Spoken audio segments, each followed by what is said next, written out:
আসসালামু আলাইকুম। জমির খতিয়ানের চেইনটা কীভাবে মিলাবেন, বিশেষ করে যারা জমি, প্লট, ফ্ল্যাট কিংবা অ্যাপার্টমেন্ট কিনবেন তাদের জন্য এই বিষয়টা জানা জরুরি। কেননা আপনার সারা জীবনের কষ্টে অর্জিত টাকা দিয়ে কোনো একটা জমি কেনার পরে আপনি যদি কোনোভাবে বুঝতে পারেন যে খতিয়ানের চেইনের মধ্যে সমস্যা আছে, তাহলে আপনার এই সারা জীবনের কষ্টে অর্জিত টাকা সেকেন্ডের মধ্যে ধূলিসাৎ হয়ে যাবে। তো এই জন্য আপনি দেশে থাকেন, বিদেশে থাকেন, যেখানেই থাকেন না কেন, আপনার হাতে থাকা মোবাইল দিয়ে এই খতিয়ানের চেইনটা খুব সহজে যাচাই করা যায়। তো এই চেইনটা যাচাই করার জন্য 5টা তথ্য লাগে। একটা হলো জমিটা বা অ্যাপার্টমেন্ট বা প্লট বা ফ্ল্যাট যেখানে অবস্থিত সেই জেলা, সেই বিভাগ, জেলা, উপজেলা, মৌজা নং এবং জমির খতিয়ান কিংবা দাগ নং। এই 5টা তথ্য হলেই আপনি যেখানেই থাকেন না কেন আপনি হাতে থাকা মোবাইল দিয়ে সুন্দরভাবে চেক করতে পারেন। তো এই তথ্যগুলো কোথায় পাবেন? যার কাছ থেকে আপনি জমি ক্রয় করবেন তিনি কিন্তু আপনাকে এরকম খতিয়ান দেবেন। যেমন আমার হাতে দেখতে পাচ্ছেন যে এসে একটা খতিয়ান, এখানে কিন্তু বিভাগ, জেলা, উপজেলা এবং মৌজা নং এবং নিচে দেখেন দাগ নং দেয়া আছে। এটা যদি আমি সুন্দরভাবে অনলাইনে ইনপুট করি তাহলে এই এসে খতিয়ান নংটা চলে আসবে। তো যার কাছ থেকে আপনি জমি কিনবেন তার কাছ থেকে আপনি সিএস, এসএ, আরএস, যদি বিএস বা বিআরএস জরিপ হয়ে থাকে, যেহেতু এটা এখনও রানিং চলতেছে, ওটা যদি হয়ে থাকে তাহলে সেই কাগজটাই পাবেন। কিংবা ঢাকার মধ্যে যদি হয় তাহলে ঢাকা সিটির জন্য আলাদা, ঢাকা সিটির জন্য একটা রেকর্ড আছে, ওই রেকর্ডটাও আপনি মোট 4টি এরকম রেকর্ডের কাগজ পাবেন। ঠিক আছে, যেমন আমার হাতে একটা, এই যে পিছনে একটা আছে, 2টা। আর আপনি যদি এরকম কাগজ না পান তাও সমস্যা নেই। আপনি যার কাছ থেকে জমি কিনতেছেন তার কাছে এরকম যেমন আপনি দলিল পাবেন, দলিলে সম্পত্তির তফসিল নামে একটা অপশন আছে।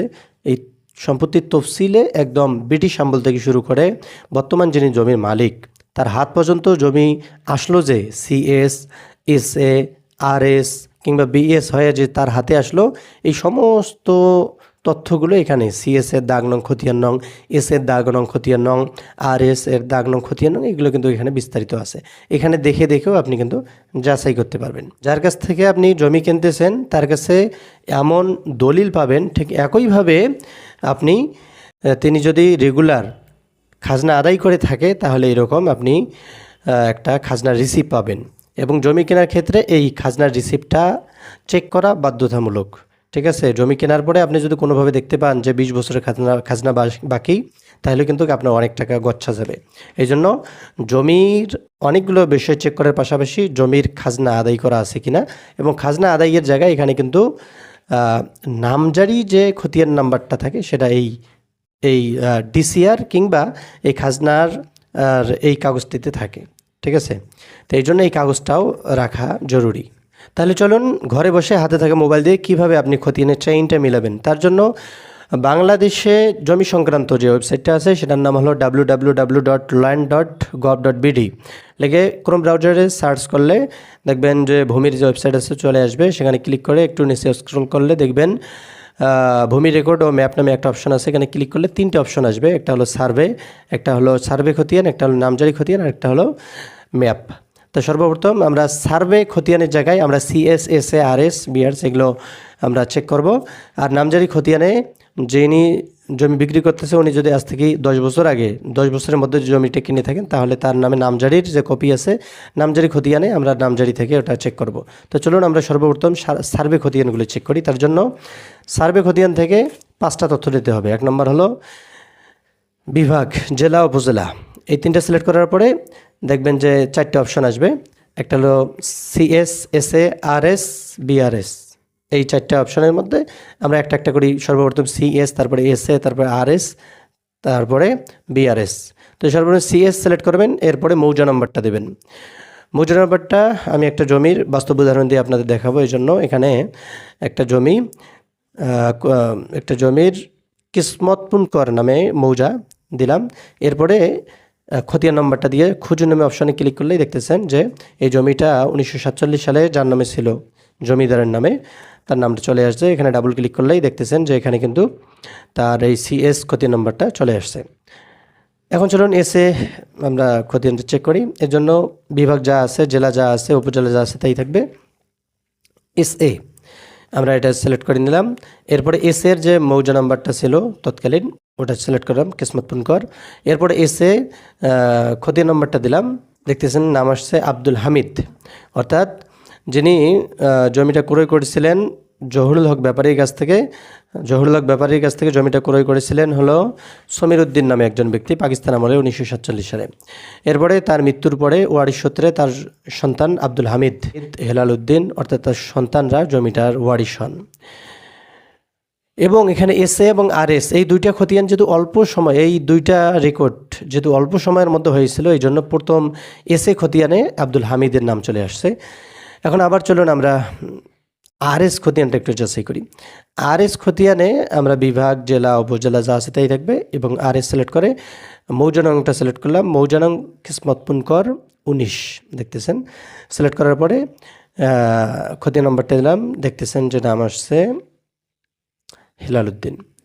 তো হেলাল উদ্দিন দেখতেছেন যে RS Helal Uddin, RS record Helal Uddin নাম আছে, অর্থাৎ যদি কাছাকাছি হয়েছিল এই জন্য প্রথম রেকর্ডটা বড় ভাইয়ের নামে এবং পরের রেকর্ডটা ছোটো ভাইয়ের নামে আসছে।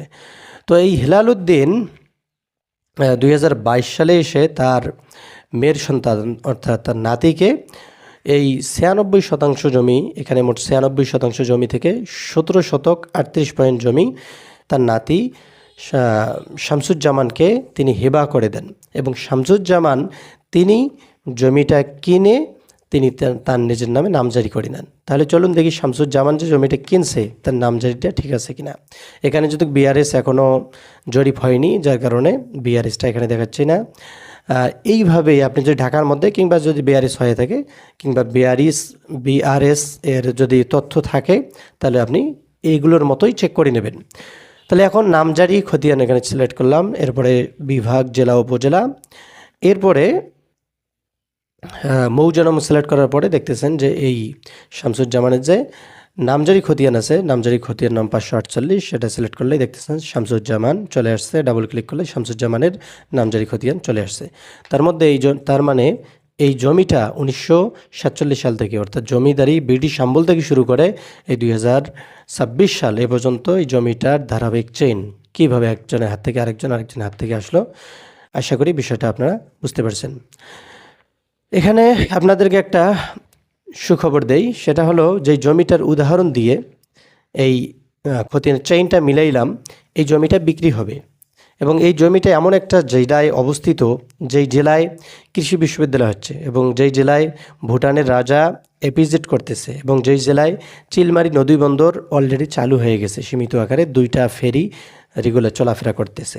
এই জমিটা এমন একটা জায়গায় অবস্থিত, আপনি যদি ভুটানের রাজার এপিজেড যেতে চান, আপনি যদি কৃষি বিশ্ববিদ্যালয়ে যেতে চান, আপনি যদি সোনারহাট সড়ক পথ যেতে চান, আপনি যদি চিলমারি নদীবন্দর যেতে চান, এই জমিটার সামন দিয়েই যেতে হয়। যার কারণে এই জমিটার দাম এবং এই জমিটার ভ্যালু অন্য জমির চেয়ে, অন্য সাধারণ জমির চেয়ে অনেক বেশি। এবং এই জমিটা যিনি বিক্রি করতেছেন শামসুজ্জামান, তিনি জরুরি টাকার প্রয়োজনে তিনি জমিটা অনেক কম দামে, যেটা স্বাভাবিক দাম থেকে অনেক কম দামে জমিটা ছাড়তেছে। তো জমিটার উপর একটা ভিডিও আছে, ভিডিওর লিঙ্কটা আমি কমেন্টে দিয়ে দেব। যদি কমেন্টে ভিডিওর লিঙ্কটা পান তাহলে বুঝবেন জমিটা আছে। ভিডিওতে দেখে আপনি সব কিছু পছন্দ হলে আপনি কিংবা আপনার যে কোনো কাউকে পাঠিয়ে দিয়ে জমিটা দেখে নিতে পারেন। আর যদি কমেন্টে যদি লিঙ্কটা না থাকে তাহলে হয়তো অলরেডি জমিটা বিক্রি হয়ে গেছে।